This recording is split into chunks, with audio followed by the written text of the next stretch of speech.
我就问你一句话，不是让你去做伤天害理的事儿吧？不是。那就干！我年轻的时候也当过兵，真正到了战场上，掉头逃跑，死得更快。你把后背都卖给人家了，只有往前冲，才有活着的机会。我常思什么都不怕，我姑娘终老有托，我还怕什么？老太太，愁是没用的。我常思啊，走南闯北这一路上就明白了一句话：车到山前必有路。来，大家端续杯，先吃饱喝足，到了再说。常四爷，你真是英雄气概。我平日里不喝酒，我今天陪你一杯，祝我们家老大顺利。是这话。来吧，死囚上路，还有脚力饭。老太太，对不住了，我可先吃了。吃。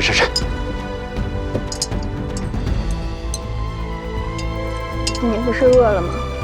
怎么不吃啊？那咱俩还没成亲呢，我不想死。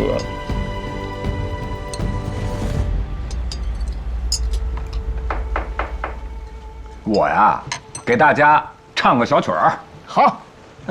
孤王酒醉在桃花宫，好，暗诉媚神来，桃貌容。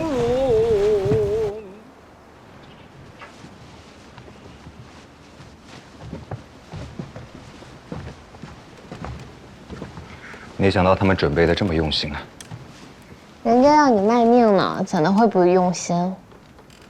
我的命已经卖给你了，他们要不去。油嘴滑舌，夫妻同命。就算哪一天我真得罪他们了，被他们砍了头做了鬼，我还是想陪着你。这辈子不够，就下辈子。传奇往事万千落空楼，全家人都等着你带大家回来呢。我们还有好久好久的以后。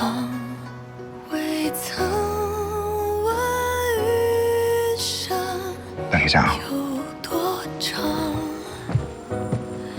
只藏心底一瞟月光。轻抚旧屋檐角，夜微凉。看灯笼轻摇一身影霜。别问江湖，这帮人非要闹得全天下都知道。但就再见别来恭祝古大爷、古大奶奶白头偕老，古先生官运亨通，古大奶奶芳龄永继。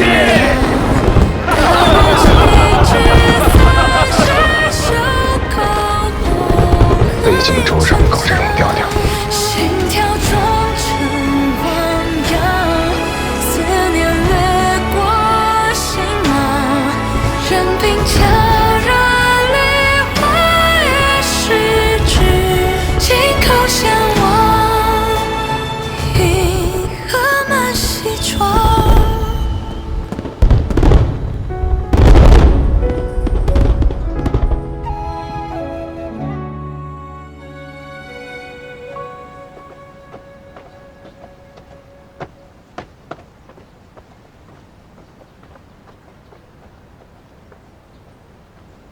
古先生，请。啊。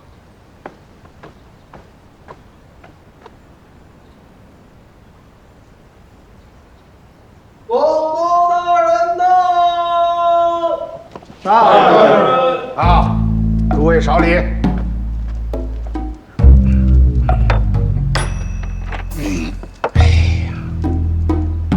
武先生到了吗？学生在。不称属下，称学生，是何道理啊？傲近乎吗？我只不过是一介草民，实在不敢自称是大人的属下。不过我早就听闻大人是翰林院的老前辈，又是闻名于朝野的理学大师。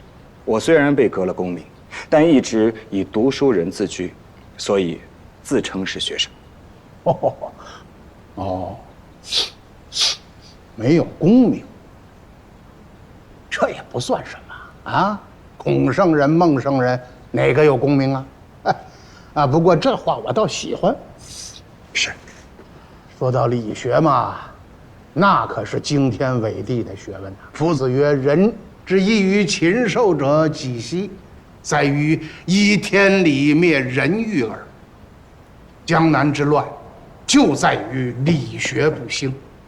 曾湘湘打完了仗，拍拍屁股上朝里做官去了，留这么个烂摊子让我在这儿补过。几十万人马呀，驻扎在这两江地面上，管本大人要吃要喝，哎，这就叫禽兽。大人，我们家从京师运来的银两，今日已经交割了。不知这江南的盐田和盐店的地契，何时可以兑现？孟子曰：“何必言厉呢？”你听听，你听听，孟子都说了，别老盯着那点盐，再等等啊！大人，标下有一主意，我们血战拿回的这些盐田，可以分一部分赏给下边的士兵经营，要不然这些士兵们就会说，他们拿命换来的东西，却让这些奸商们过来发财，这心里啊肯定有气。奸商，我们家地契都是偷来的、抢来的。老百姓死了这么多，谁知道这地契是真是假呀？哎呀，就那么点盐田，够分的吗？啊，给谁不给谁呀？圣人说了，天下之事，不患寡而患不均。大人，你少在这跟我废话，去。大人，可是这可什么事啊？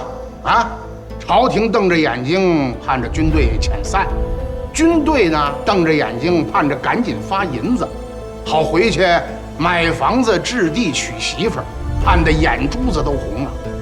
哎，你们要是在这儿经营盐田，那咱还遣不遣，散不散？啊，什么主意这是？去退下去！这打了10几年的仗，军队穷，老百姓更穷。我知道，你们都不愿意亏待了手底下拼命的那些弟兄，想早点给他们发钱，回去抱儿子逗孙子去。哎，所以呀，我才请来了李清公子还有古先生这些年轻的商界翘楚来给咱们出出主意。只有南京繁华了，老百姓口袋里头有钱了，税能征得上来了，这才是正办啊，哪能夺百姓之财呢？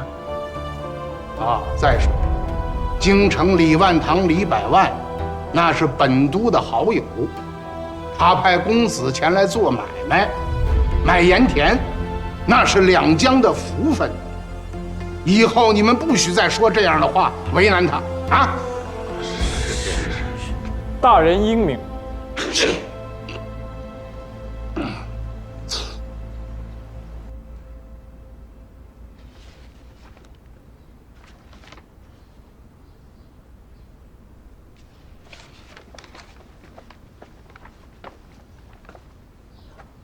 大人，哦，坐吧，啊。哎，坐。啊，坐。都说你有大才呀，何以教我呀？我陆陆续续的听说了大人的一些困境，还不知道大人想怎么做。你先说说，你对做生意的事情怎么看吧？我视生意为大道。哎，先生错了。士农工商，商乃微末之道。孔子曰：“小人喻于利，君子喻于义。”大人错了。你说什么？我说大人错了。生意嘛，无非是买卖二字。那当年孔夫子、孟夫子，熙熙攘攘跑遍天下，为的又是什么？那自然是为了拯救天下苍生，建立道统啊。那如何拯救苍生？如何建立道统？无非是游说各国的君主，兜售自己的政治主张吗？大人都说到兜售二字了，这难道还不是生意吗？狡辩！那要是没有生意，天下事务则不能流通，人老死乡里，至今还过着学居生活。难道说生意它不是大道吗？坚船利炮，国家得失，民族兴衰，都由于此啊！怎么能说生意它不重要？要是你这么说，倒是有几分道理。如此说来，这做生意的人和读书人一样，都是求道者了？本无区别。读书之人，求官是小道，救天下是大道；做生意的人，求财是小道，富天下是大道。学生不才，有一颗心，愿追求大道。大话人人都会说，我听的也多了。先说说你的道心啊。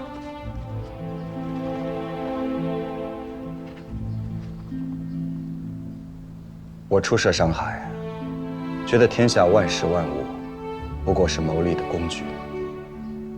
只要能做到言必信，行必果，双方得利，便是大道。但所谓双方，就是把这个道给看小了。就好像两军作战，在乎一城一池者不是将才；就好像我之前做茶商，只有见识了全省乃至全国的茶商之路，我才知道我自己应该怎么走这条路，我才能看清全局。但如今我的心思又有些改变。我在想，何必拘泥于某一行，或者汲汲于某一业呢？自我来了南京城，看到八方雕拜，民不聊生，我就在想，这是一门好生意。若是可以，我愿辅佐大人，谋天下，经营江南。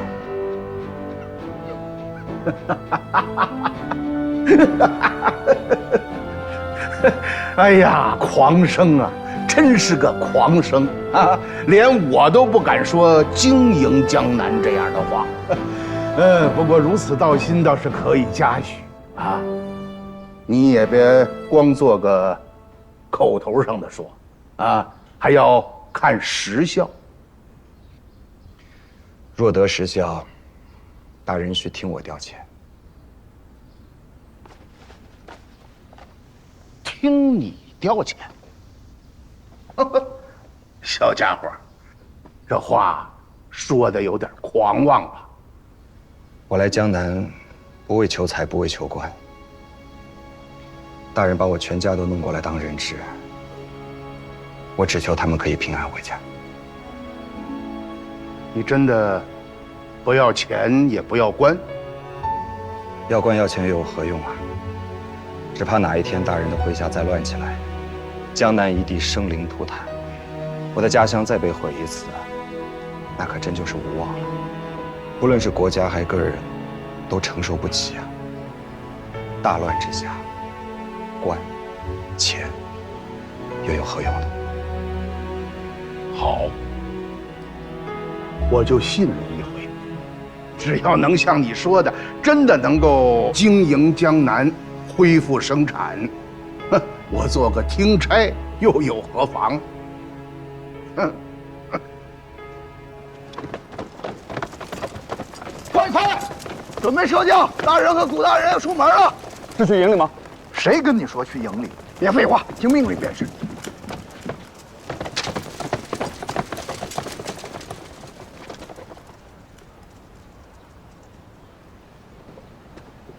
大人，谢谷先生赴秦淮河公干。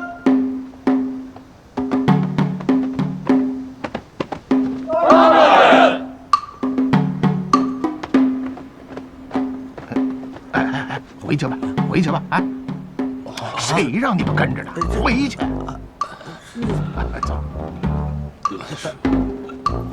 我们怎么？不是，走吧。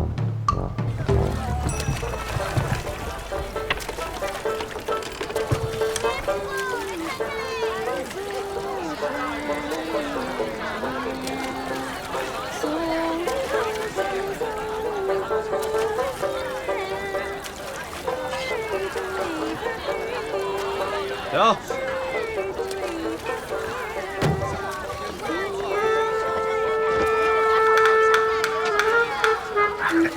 我说，谷兄弟啊，这个马大人，哎，别叫大人了，你要这么叫，到不了天黑，整个南京城就都知道我来逛秦淮河来了。这是有辱斯文，有辱官体。我呀是搞理学的，你这不是毁我吗？这不是？哎呦！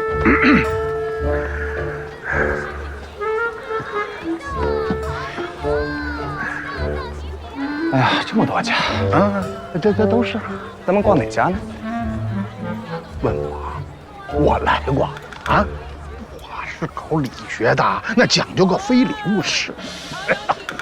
那要不就这家吧？哎呦，不行，这家那姑娘老没意思啊！不行。那您说？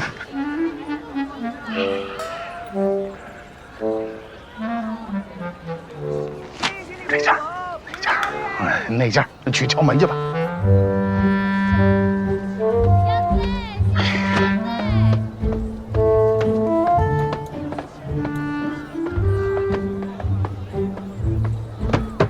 来了！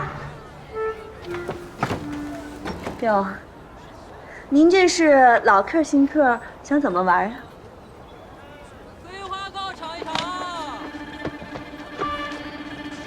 我对此事一窍不通，知道怎么问呢？我也不知道啊，我哪懂啊，非礼勿视。那您要这样的话，正好，我行李还没打开呢，我收拾东西，我回安徽了。哎，小 C， 你这是毁我，你知道吗？啊？我问你，真能赚上钱吗？赚不到钱，我把脑袋给你。现在几十万大军等着要响，就好像坐在火炉子上烤一样。这不是在帮我，是在帮您自己啊。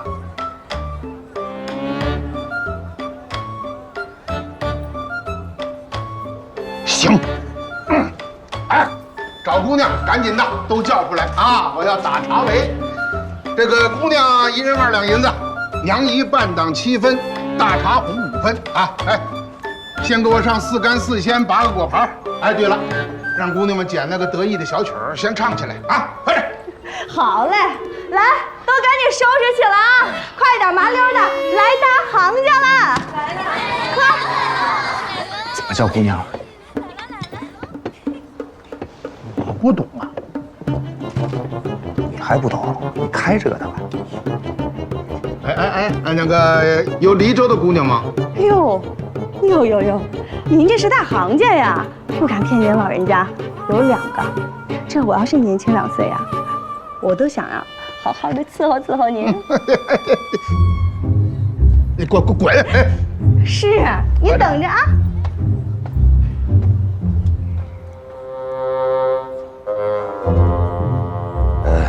理学大师，果然是名不虚传的。我这脑子也算是坏了，陪着你出来撒野，我这一世的清明啊！哎，你看着吧，早晚传到皇上耳朵里去。哎，来，姑娘们来了啊！二位久等了，快，赶紧招待着。爷，请喝茶。好。人家说秦淮八艳，富丽堂皇，不似人间。今日一看，跟个烂泥沟似的。您要是10年前来啊，那还不亮瞎你的眼。现如今呢，是真的不成。那我问你啊，如今还能走画坊吗？画坊走是能走，就是坯旧了，还特别脏。你去收拾一下。今日既然来都来了，咱们也要游一下画坊。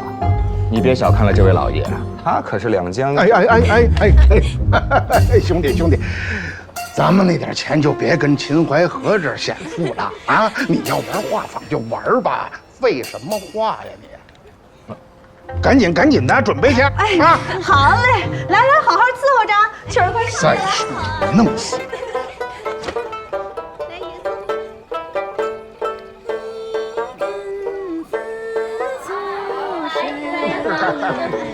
来点意思，不能喝了，绝对不行。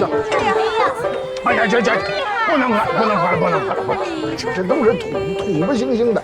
哎呀，你们这都领导人喝呀！哎呦，我说兄弟，你就不帮一杯吗？就这么绝情啊！我都喝了快2斤了吧？啊！你说过来玩，自己又不玩，该罚喝。哎，不行，行，好。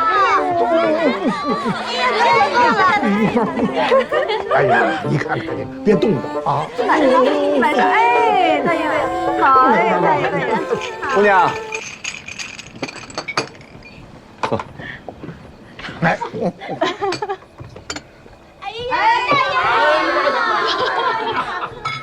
呀，再来，唱得很好，谁教你的？回大爷，是我阿娘教的。你阿娘人呢？我娘今年春天已经没了，我无钱与她安葬，只能将她的棺木寄存在庙里，等到挣够了银子再行下葬。哦，你阿娘叫什么名字啊？那叫大姑。啊，大姑？还有人叫这样的名字？你年纪轻，不晓得，这个大姑要放到10年前啊，那还了得。你这花上几百两银子啊，连面呢都未必能见一次。绝代佳人，可惜了。我说大哥，刚才我听说这个唱曲的姑娘啊，她娘叫大姑，10年前乃是此地的花魁，有钱人花几百两银子都不一定能见上一面呢。嘿，我可没钱，有钱也见不着了。人已经死了，今年春天的事。死了，跟我说得着吗？你真是来。现在棺材还停在庙里呢，无钱下葬，您不如发善心，给人家埋了。是呀，大爷。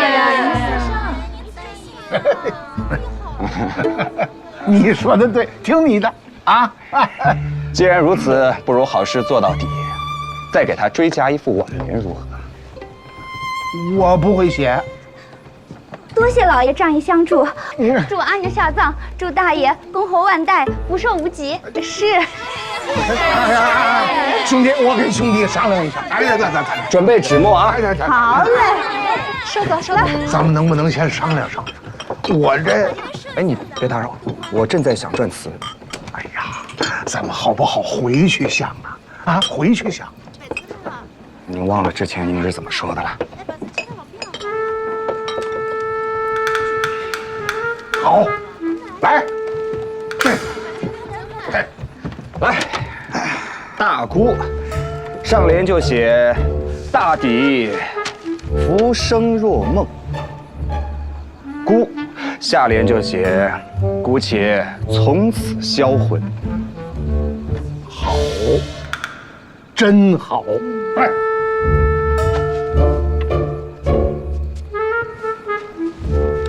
施舍棺木，题写挽联，这是择吉枯骨，积阴德的大好事啊！爷呀，您这肚子里这都是才华呀！肚子里东西都让你看出来了。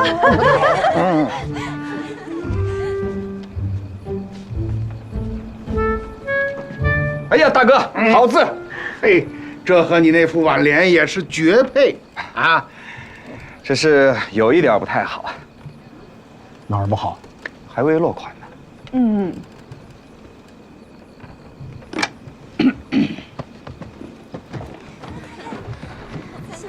落款我写什么呀？写你的名字呀。不行，你忘了我说什么了？你说什么了？一切听我的差遣啊！想要遣散军队要钱呢，钱你不想要了吗？我写你的名字行不行？我求求你了。要写我的名字，我何至于要带您来啊？只有落了这个款，写了您的名字，这个挽联它才值。你说值？当然值。你再说个理由。我一路来的时候跟很多军官聊过，他们这打了10几年仗，眼珠子通红，就等着闹事造反呢。我想他们要是攻进两江总督府啊，用枪啊刀啊对着你，到那个时候，孔夫子、孟夫子能保得住你？你铁脖子也不好使。你闭嘴！哎，啊！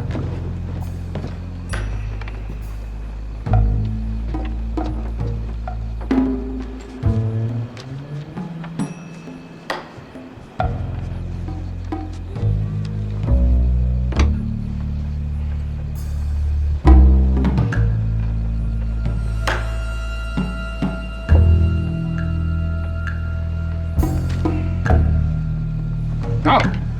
大跳板上岸，走了。这林，这谢大人赐字。此处没有天理哦。哎，走。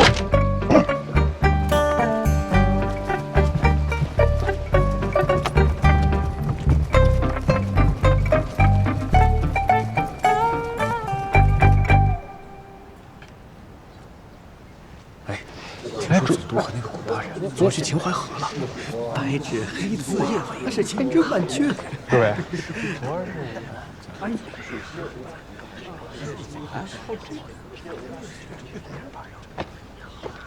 吴兄，刘大人，你可别动！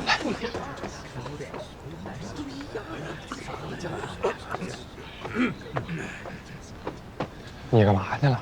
没干嘛呀，过来站班呢。他们说你昨晚上跟两江总督逛秦淮河去了，真的假的？真的。你还有这个爱好？食色性也嘛，有什么大不了的？这人是真的呀？真的假不了。大人今日身体不爽，各位有什么事就写冰帖吧。另外，武先生跟我来一趟，大人点名要见你。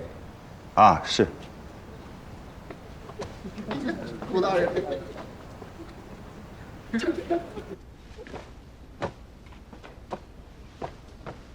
大人啊，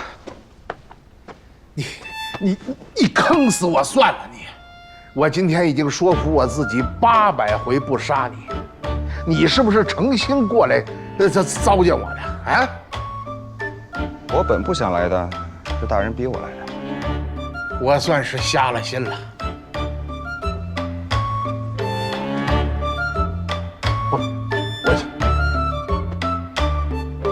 你怎么了？怎么了？你还问我？哎，你是不是应该跟我解释解释啊？我解释什么呀？解释。你说说你到底想干什么呀？啊？你说的那个钱呢？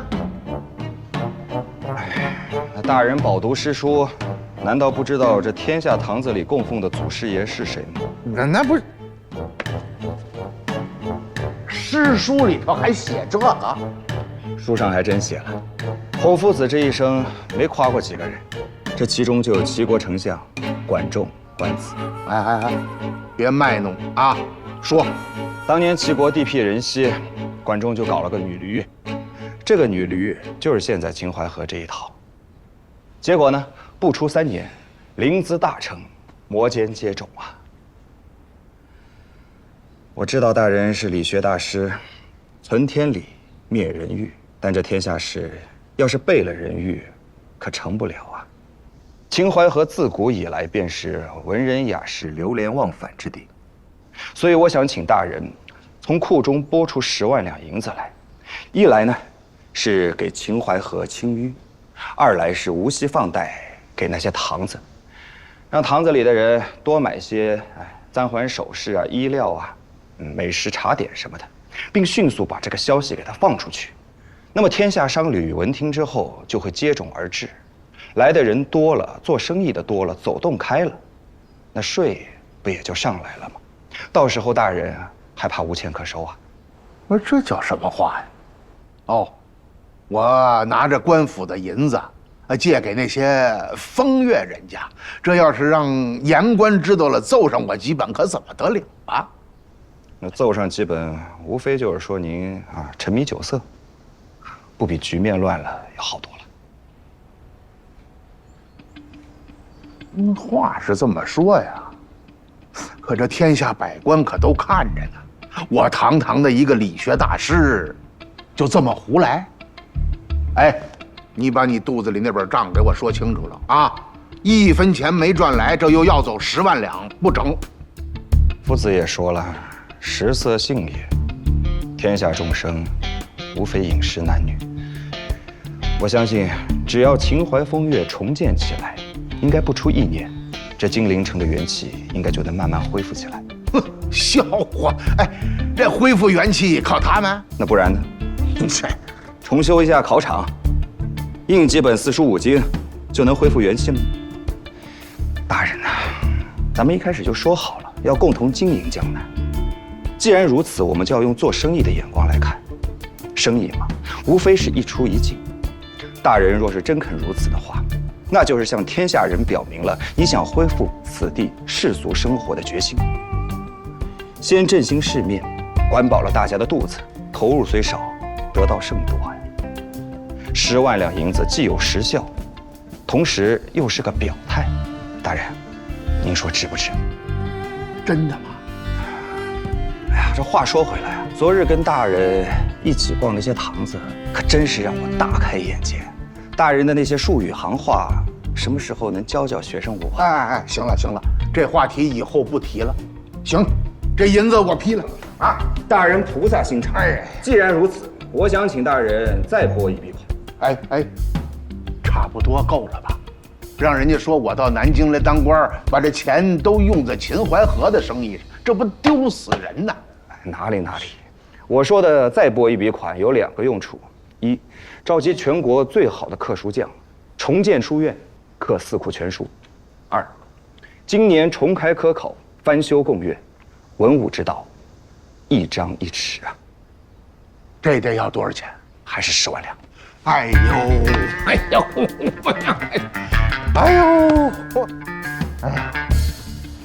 一个大西瓜切2半，一半给你，一半给你，到我自己这儿没了，那就白鹤亮翅。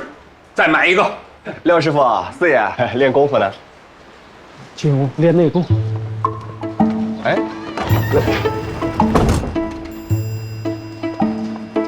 廖姑娘，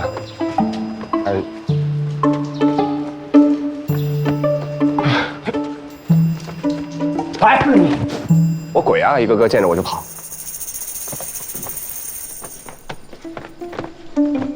跟我说说，到底出什么事儿？怎么所有人见着我都是这种表情？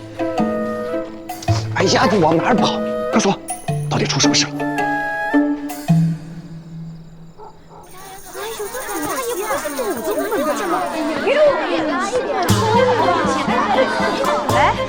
古大爷来了！哎呦，古大爷，福气呀！是你们这是？我贺年堂的呀！别碰！认得啊！你们今天那么大阵仗过来找我，先不用来。所谓何事啊？哟，我的爷，你怎么这档口子？跟我们这么生分呢？头日子去我们那儿喝酒，开怀畅饮，说那么多笑话，怎么到生分了？你别胡说啊！什么时候说那么多笑话了？你们说正事儿。谷大爷，我们这次来啊，就一个事儿。这秦淮河啊，上上下下几百个姐妹推我们出来，给您好好磕一个头。要不是您还有大人来照顾我们生意，还给大姑写了挽联儿，你说我们这些人早就活活饿死了。是啊。两江总督还给我们修葺房子，拨了银子啊！明天秦淮河就要开始清淤了。你说说，这不就是活菩萨吗？就是活菩萨！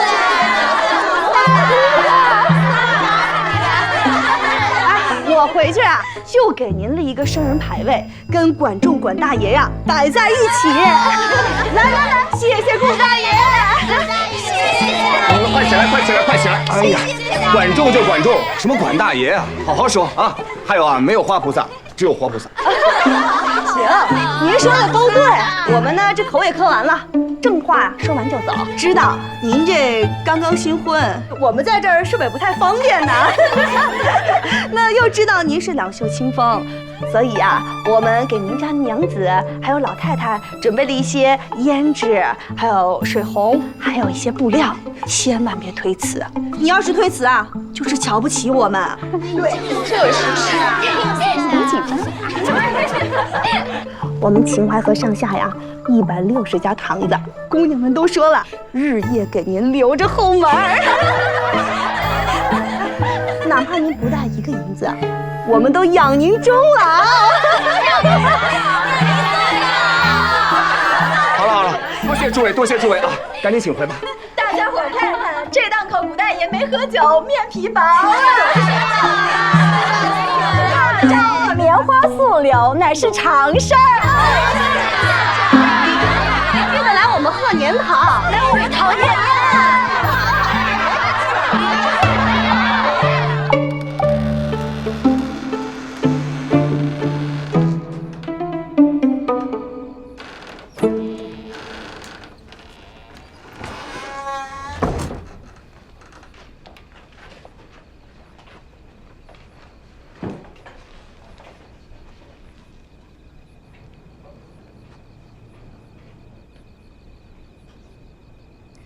玉儿，绣花呢？你说你这舞刀弄枪的女人，怎么想起来绣花了？灶下给你留了饭。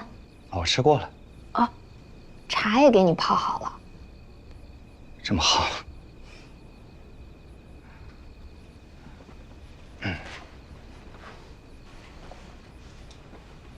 这个是什么呀？有人给你送了礼。哎，我不是说了吗？任何人送来的东西都不能收，你们怎么不听呢？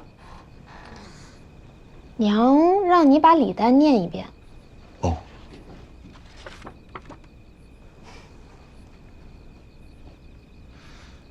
水沉香，镂空雕万字福寿纹，手串是合。金镶碧玉桃形，步摇6枝。桃红碧玺，脚身纹手镯1对；金镶白玉长发簪1只；金镶春水绿翡翠桃形戒指1对；金枪不倒腕100粒。这堂子里的人送来的吧？这像话吗？我需要吃这些吗？我。哎，你先念完。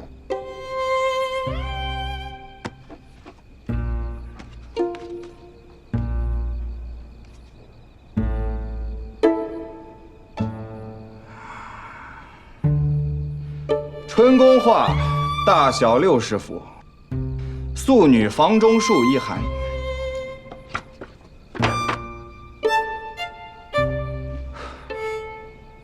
我算是解释不清了。玉儿，那个玉儿，玉儿，你别绣了，你跟我说说话，好不好？以后你要真天天跟那些官员们打交道，我只会舞刀弄棒、骑马射箭，岂不是太给你丢人了？你请个先生教我读书写字、绣花做饭，省得被你打发到山西去。谁跟你说的这些话？这不明显挑拨离间吗？谁说的？我找他去。你凶巴巴的干嘛呀？我说的，怎么了？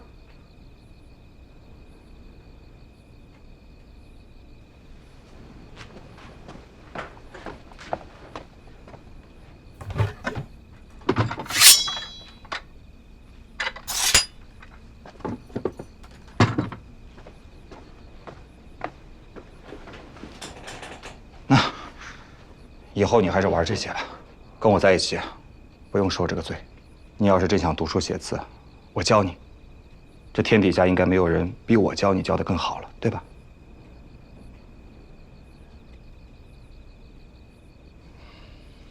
我就说嘛，刚一进门，一个个见到我，就跟见着鬼似的。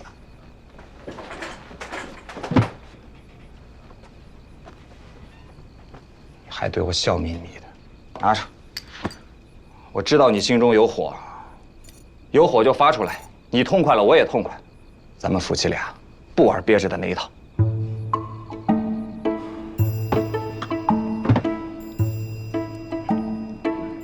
都说这些天，你天天去秦淮河嫖月，我还不信。你当然不应该信。去了吗？我去了1天。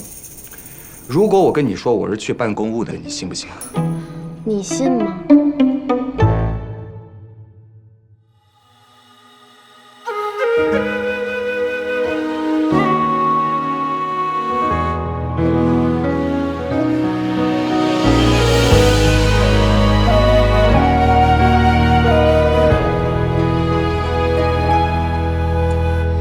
雨传奇往事万间落空浪，听交织的宿命渡成行。